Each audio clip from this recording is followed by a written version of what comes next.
Chapter 11. Socialism and Nationalism. Allies, not rivals. Guess what? Despite their supposed internationalism, most socialist leaders are nationalists. International free trade is incompatible with socialism. Socialism provokes nationalist conflicts by creating shortages of natural resources. In a 2000 essay in the International Socialist Review, writer Tom Lewis argues that real socialism is lexically internationalist. Socialists are internationalists, he writes, whereas nationalists believe that the world is divided primarily into different nationalities. Socialists consider social class to be the primary divide. For socialists, class struggle, not national identity, is the motor of history. And capitalism creates an international working class that must fight back against an international capitalist class. Lewis knows whereof he speaks. Unfortunately, he seems to know only that. It is true that socialists in the United States tend to be highly internationalist. This is largely a function of the fact that they have been safely contained in intellectual ghettos for decades upon decades, venturing out from time to time to teach a graduate seminar on the thought of Julia Kristeva or to do a little phone banking for the Dennis Kucinich campaign. American socialists tend to be internationalists because they tend to be anti-American. In fact, it seems to be more often the case that their anti-Americanism leads them to socialism, rather than socialism leading them to anti-Americanism. Until quite recently, American socialists were kept safely away from power, and their internationalism is no small part of function of that fact. In the rest of the world, when socialists approach power, they almost always do so as nationalists. That was especially true of the most self-consciously internationalist of the socialist regimes, that of the USSR. While Marx's international socialism quickly transformed into the patriotic campaign for socialism in one country under Stalin, the Russian socialists consistently talked out of both sides of their mouths about nationalism. Operationally, they were internationalists when it came to the satellite states Russia absorbed into the USSR and to their various factota and puppets around the world, but they were robustly nationalistic when it came to Russia herself. Naturally, this sub-rosa nationalism was accompanied by the suppression of ethnic minorities, such as Chechens and ethnic Germans. According to the Russian History Encyclopedia, in the official Soviet ideology there appeared the term unreliable nationalities. Accused nationalities were the subject of deportation and collective punishment, based on allegations of collaboration with the Nazis. As the result of this policy, the Volga Germans, Chechens, Crimean Tatars, and dozens of smaller nationalities were deported from their homelands to Central Asia and Kazakhstan. Under Stalin, 56 nationalities, involving about 3.5 million people, were deported to Siberia and Central Asia. First Secretary of the Communist Party, Nikita Khrushchev, rehabilitated the repressed nationalities and allowed most of them to return to their original homes. The main exceptions were the Crimean Tatars and Volga Germans, because their lands had been taken over by Russians and Ukrainians. Soviet leaders had a double standard toward Russian nationalism versus the nationalism of the other nations of the Soviet Union. Thus, the expression of Russian superiority over other nations was permitted. Movies, paintings, and novels were created about the heroic Russian past. The official Soviet ideology called the Russian nation the older brother of all nationalities of the Soviet Union. Meanwhile, expressions of national feelings by the non-Russian nations were suppressed. Even demonstrations of respect for some distinguished national figures from the past were forbidden. Thus, Soviet authorities forbade gatherings near the monument of the distinguished 19th-century Ukrainian poet Taras Shevchenko. Ukrainian nationalism was considered by the Soviet rulers as one of the most serious threats to national unity, and was severely suppressed. Soviet socialism was nationalist socialism. This may sound odd to the American ear, which is used to thinking of Soviet socialism as the arch-enemy of National Socialism, Nazism, as it was known in Germany. But what mostly transpired between Russia and Germany during World War II was a conflict in nationalisms among two governments that largely agreed on the socialism. One can oversell that shared socialism, of course. Soviet socialism was in many ways a very different economic system from German National Socialism. But the two systems were much more similar to one another than either was to Anglo-European liberalism. My National Review colleague, Jonah Goldberg, has been the target of a lot of left-wingers hooting for the provocative thesis of his excellent book, Liberal Fascism, but it is a fact that the international socialist Benito Mussolini did not have to radically alter his economic agenda when he became the fascist Duce Benito Mussolini. The anti-capitalism was already in place, the statism, the central planning. Mussolini's fascism in Italy was very much of a piece with Stalin's socialism in one country. Hitler's fanciful projects for the German economy were, if anything, in the long run, more grandiosely socialist than were Lenin's aspirations. But Soviet central planning failed, much as German central planning had failed before it. And, inevitably, the central planners began to seek an enemy on which to blame their failures. Those Tartars and ethnic Germans were handy as unreliable nationalities, but of course the Soviet socialists eventually followed their German counterparts and began to target the Jews. From the Russian History Encyclopedia. After World War II, the Jewish intelligentsia was persecuted during the political campaign of struggle against cosmopolitanism. Almost all those who were accused of cosmopolitanism and pro-Western orientation were Jewish. This accusation was followed by loss of employment and by imprisonment. In 1952, the elite of the Jewish intelligentsia, including prominent scientists and Yiddish writers and poets, were secretly tried, convicted, and executed. The anti-Jewish campaign reached its height in the Soviet Union in 1952 with the investigation of the Jewish doctors' plot. Jewish doctors were accused of intentionally providing incorrect treatments and poisoning the leaders of the Communist Party. These political campaigns provoked mass hysteria and the rise of anti-Semitism among the local population. The growing anti-Semitism was supposed to be a prelude to the planned deportation of all Soviet Jews to Birobidzhan in the Far East. Only the death of Stalin on March 5, 1953, saved the Jewish population from deportation. That is to say, the world's most developed socialist system was actively plotting the dispossession of its entire Jewish population only a few years after the Nazi Holocaust. It is something to keep in mind when one considers the role that the Stalinist organization International Answer, an alliance of hardcore socialists and Mideastern anti-Semites, played in the 2001 through 2008 anti-war movement, which helped to put into office Barack Obama, the most robustly socialistic president the United States has endured since Woodrow Wilson. More on that later.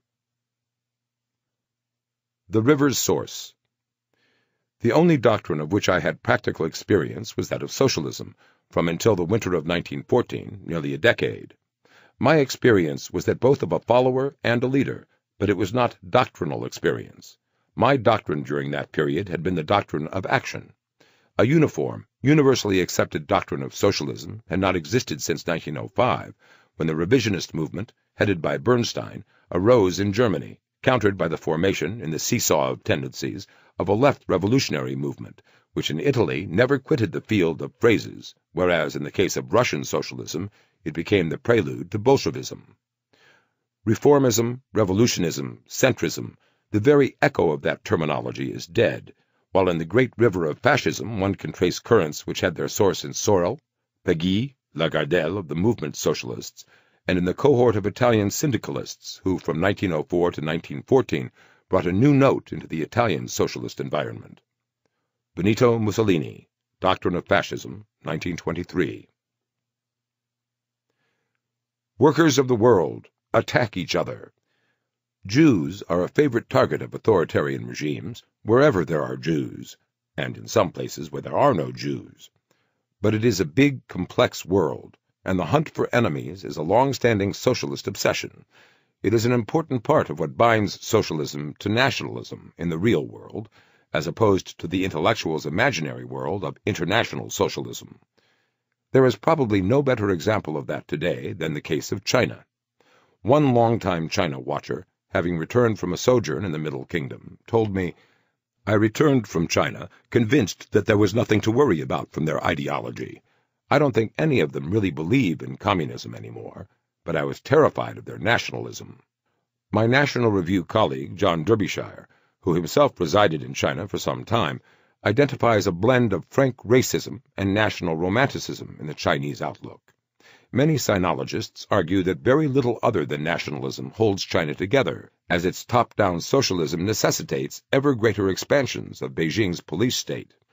Fortunately for the Chinese Politburo, but unfortunately for the Chinese people, history has supplied the Chinese socialists with a ready enemy in the form of Japan, the once masterful imperial power that raped and repressed China mercilessly throughout long stretches of its history. Japan, of course, has become a modern capitalist nation. Such nationalism as there is in Japan is largely the stuff of political eccentricity, and there is far too little of it to present much of a threat to anybody. Not so Chinese nationalism, which gives Japan very good reason to worry about its national sovereignty and its national defense in the coming decades. The tenor of anti-Japanese rhetoric in nationalist China can be shocking. Peter Gries, an expert on the subject, describes one raging anti-Japanese protest. "The Chinese people are very angry. There will be serious consequences," read a long banner held aloft by a dozen marching demonstrators. It was Saturday, April 16, 2005, and thousands of mostly college students were protesting through downtown Shanghai.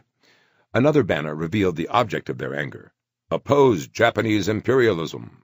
Other signs displayed a variety of specific grievances: "Oppose Japan entering the Security Council," "Boycott Japanese goods," "Revitalize China." "Oppose Japan's history textbooks," "Protect our Diaoyu Islands." Other students expressed their protests individually, holding high a wide variety of handmade placards and posters. The most persistent messages focused on a proposed May 2005 boycott. "Boycott Japanese goods for a month, and Japan will suffer for a whole year." "Boycotting Japanese goods will castrate Japan."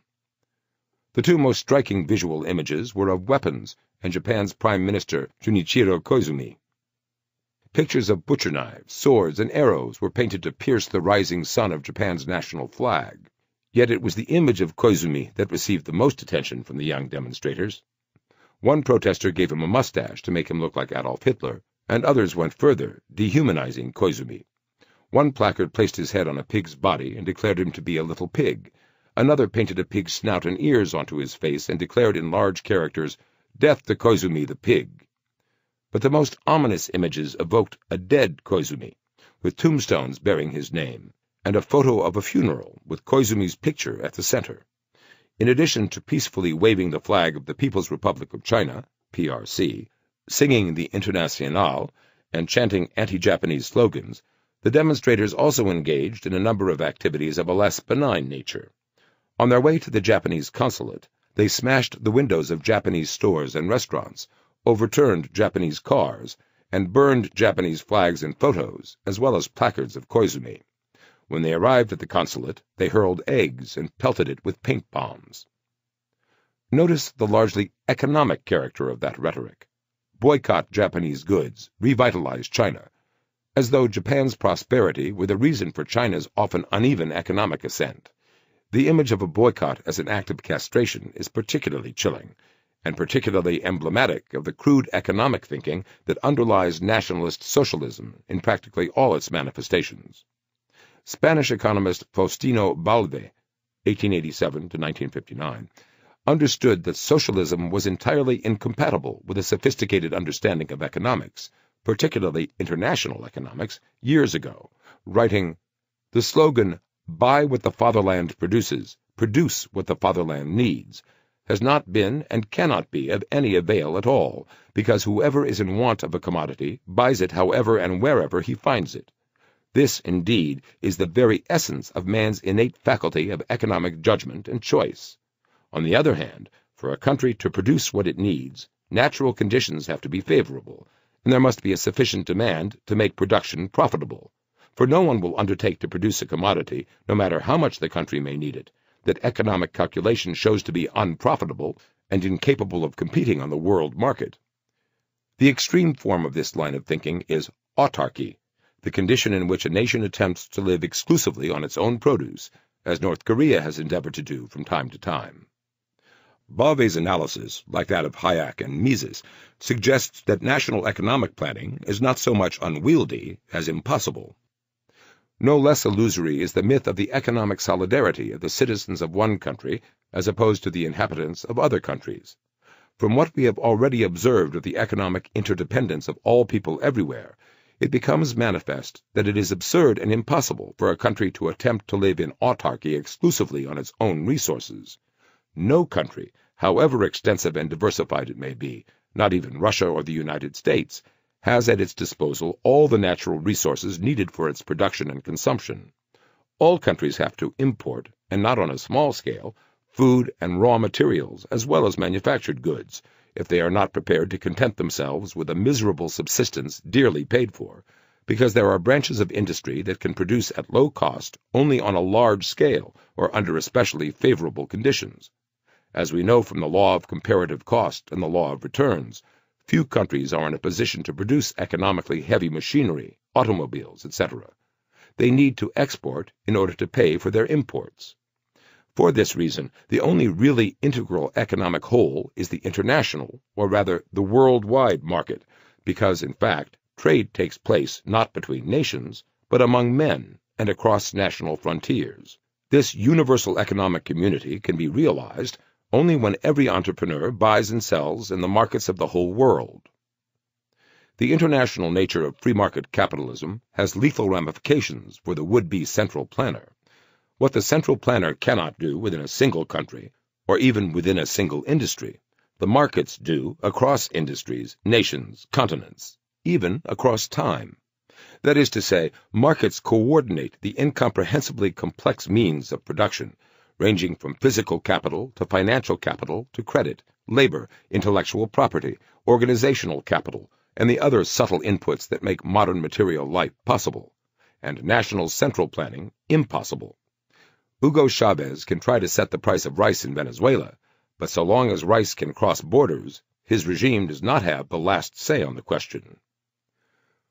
Putting the socialism in National Socialism. We are enemies, deadly enemies, of today's capitalist economic system with its exploitation of the economically weak, its unfair wage system, its immoral way of judging the worth of human beings in terms of their wealth and their money. Gregor Strasser, Nazi ideologue. The state shall make it its primary duty to provide a livelihood for its citizens, the abolition of all incomes unearned by work, the ruthless confiscation of all war profits, the nationalization of all businesses that have been formed into corporations, profit-sharing in large enterprises, extensive development of insurance for old age, land reform suitable to our national requirements. Nazi Party Platform, 1920.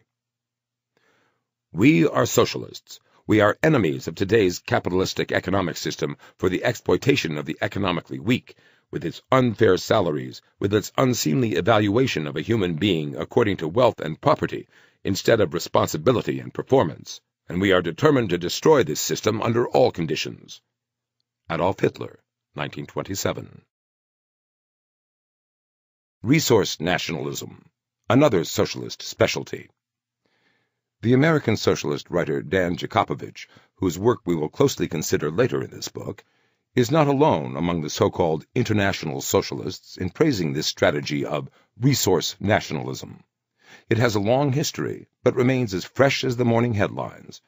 As Russian collective agriculture failed and productivity plunged, the Soviet economic planners responded by banning the export of what Lenin called the currency of currencies, grain. Although the collapse of communism allowed Russian agriculture to recover enough for the country to resume grain exports, in 2010, the outwardly nationalist Vladimir Putin once again banned grain exports, citing poor harvests. Food is, of course, a particularly sensitive area. Failing electricity grids are bad, but hunger is much worse. Because socialist countries tend to engage in relatively little trade, or in highly restricted trade, they have been historically vulnerable to food shortages, while many of the softer socialist regimes have learned to accommodate themselves to the realities of trade. You just can't get good homegrown oranges in December in Sweden. The most robustly socialist regimes have not, and they remain extraordinarily at risk of disruptions in their food supplies. Indeed, most governments engage in a fair amount of attempted central planning when it comes to food, and inevitably they do so ham-handedly. The world markets have seen some very disruptive developments in food trade in recent years, something that has caught the attention of executives at Cargill, the world's largest food business. Cargill Senior Vice President Paul Conway offers a Hayekian analysis of the problem. Politics distorts or blocks price signals. As the Sunday Times of London reports, These intermittent crises provoke what Cargill believes are bad policy decisions: stockpiling, hoarding, and export curbs. Whether it was EU butter mountains or the international agencies set up in the early 1980s to manage markets and commodities, such as cocoa and sugar, all came into disrepute, Mr. Conway says. The reason they failed is that governments forgot the role of farmers. When governments have held a lot of stock, such as in the Soviet Union, price signals did not get through to farmers. Last year, the Argentinian government increased export tariffs, which meant there was no point in planting. You had grain rotting in some countries last year because governments banned exports. Instead of trying to manage food output, governments need to invest, he suggests, in infrastructure, irrigation, ports, and, counterintuitively, he says that developing countries should sponsor futures markets. To blame futures markets for causing problems is nonsense. What they do is give clear price signals. We are a great believer in giving price signals to farmers. A futures market is a tool, a bit like biotechnology. If there is a crisis, blaming the tool is not wise. It's a message that many don't want to hear, that futures markets are the answer, not the problem. Of course, socialist regimes are likely to take precisely the opposite role. Rather than engage with the markets and thereby provide useful information to farmers, packagers, and other producers, socialist governments have attempted to use such clumsy tools as import-export controls to impose the plan, even when the economics say otherwise. In many cases, those moves are accompanied by politically motivated seizures and nationalizations. Socialist governments have a particularly bleak history concerning the redistribution of land. The collectivization of farming in Soviet Russia and Maoist China were unmitigated disasters, but one need not look that far back into history for an example. The socialist president of Zimbabwe, Robert Mugabe, managed in the course of a few short years to transform the nation once known as the breadbasket of Africa from a major food exporter into a starving shell of itself, from breadbasket to basket case. He accomplished that by enacting a Spread the Wealth Around program for the country's farmland, which had for generations been owned mostly by white Zimbabweans resented by black Zimbabweans. After just a few years of attempting to politically manage Zimbabwe's agricultural economy, Mugabe left 45% of his countrymen malnourished and agricultural production lower than it has been in generations. Production of some crops has fallen by nearly 80%. Production of maize, Zimbabwe's staple food, fell some 75%. When prices soared in response to falling production, Mugabe enacted price controls. The result was that farmers switched from price-controlled crops, such as maize, to uncontrolled crops such as tobacco and paprika, driving production down even further, and driving real prices, which is to say black market prices, even higher. Zimbabwe's plight is no mystery. Socialism needs nationalism, and such resource nationalism, as exhibited by the Mugabe regime, is to be expected. The real mystery is, why would the United States want to recreate Zimbabwe's failures in its oil industry?